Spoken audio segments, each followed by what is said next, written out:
Hello everybody, my name is John Foley, and today we're going to talk about third wave theory. Third wave theory is my term based on the writings of Alvin and Heidi Toffler. In 1982 I read their book called The Third Wave. This book had a big influence on me because the book outlined how the coming decades and the 21st century were going to fundamentally change our nation, society, and world. The book was one of optimism for the future. However, it also carried some deep warnings for the future too, which is what we are dealing with now after the 2016 election of Donald Trump. So while people were scratching their heads after the election and wondering what had just happened to our country, I wanted to resurrect some of the ideas of third wave ideas, that is, and add context to our current circumstances. So come along with me as I try and explain third wave ideas. We live in difficult times now. Regardless of your political leanings, we are facing unprecedented environmental challenges, including our current pandemic. We have a worldwide refugee crisis, and we have a breakdown in government and society. Now, when it comes to our terrorist enemies, they are a product of this clash of civilizations that everyone talks about. But most of the experts have it wrong because it's not an east-west clash, but it's rather a first, second, and third wave clash, and the intermixing of these waves and the fact that people can't cope with the changes brought on by the third wave.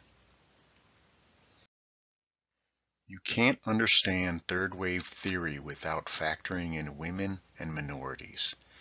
The third wave is about women and minorities achieving their rightful place in society. The Me Too movement and the Black Lives Matter movement are all a direct result of the information age, that is, third wave ideas. The current militia movement is a segment of our society unable to cope with the societal changes occurring because of the third wave. In fact, these groups are the mortal enemy of third wave ideas. And Toffler's ideas in the 1990s came under incessant attack by the nativists of the radical GOP in America.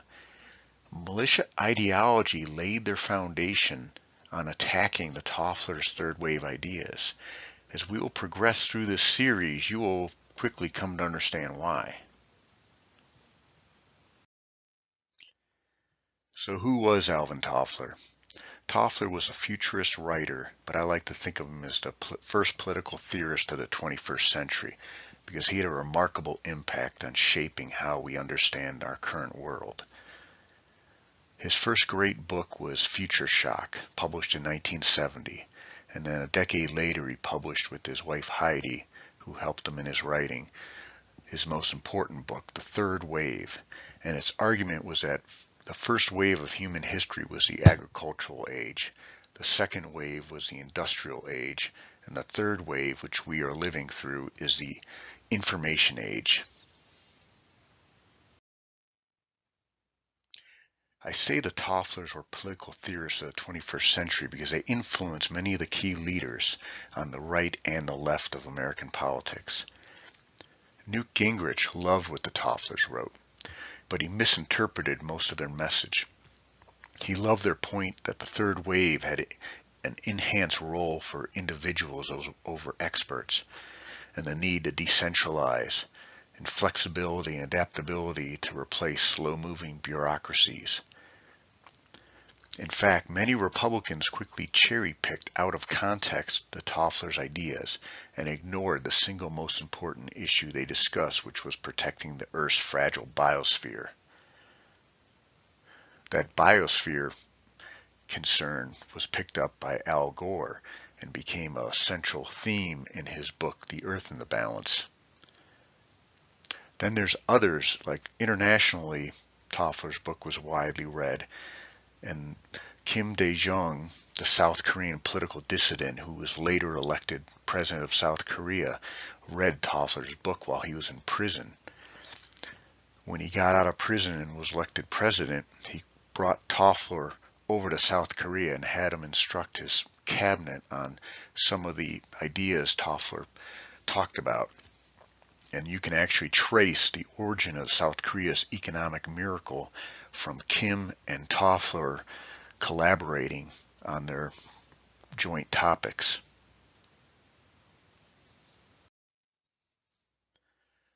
The Tofflers' work had great influence on China. In the 1980s, the third wave was a bestseller in China, and it opened up thinking about the modern world.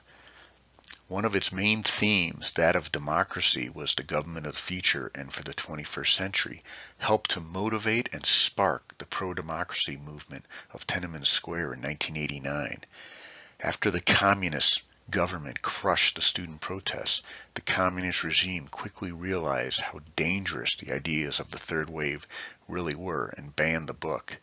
A fundamental aspect of the third wave is that it is both anti-capitalist and anti-Marxist socialist, because both systems are creation of a second wave society and are opposed to third wave ideas.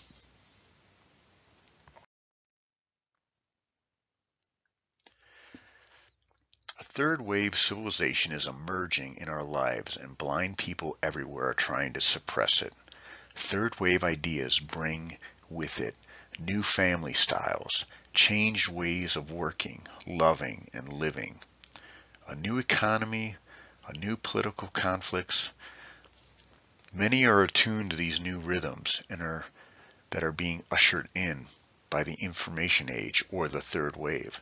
Others are terrified of the future and are engaged in a desperate, futile flight into the past and are trying to restore that dying industrial second wave world.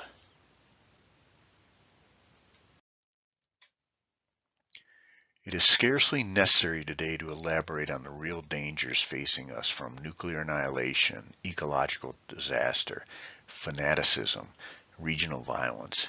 If my main argument is correct, there are powerful reasons for long-range optimism, even if the transitional years immediately ahead are to be stormy and crisis-ridden. So the third wave requires, first off, saving our Earth's biosphere, then more democracy, simpler, more efficient government, a greater role for women, more diversity, and the fact that nation states can't fix global problems. The waves of civilization Toffler talks about are pretty simple. The first wave was our agricultural age, from ancient times through the end of the Middle Ages. And then the second wave picks up at the end of the Middle Ages with modern financing, the same financing that financed the trade and slave ships in the Age of Discovery that Western Europe unleashed on the rest of the world, and goes all the way through the Industrial Revolution into our Rust Belt era. And then you get the third wave, the information age. And again, Toffler coined the term the information age. He's considered the father of the information age.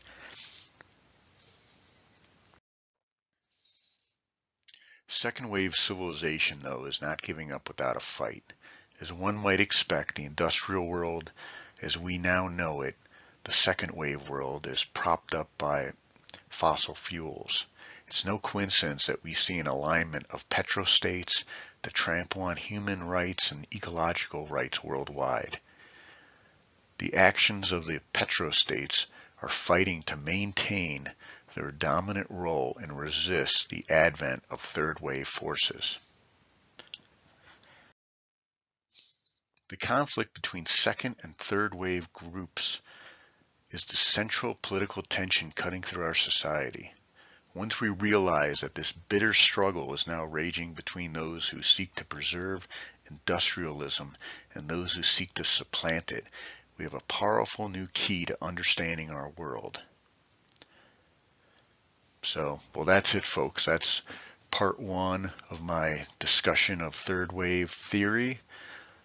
Feel free to leave some comments. And I thank you for listening.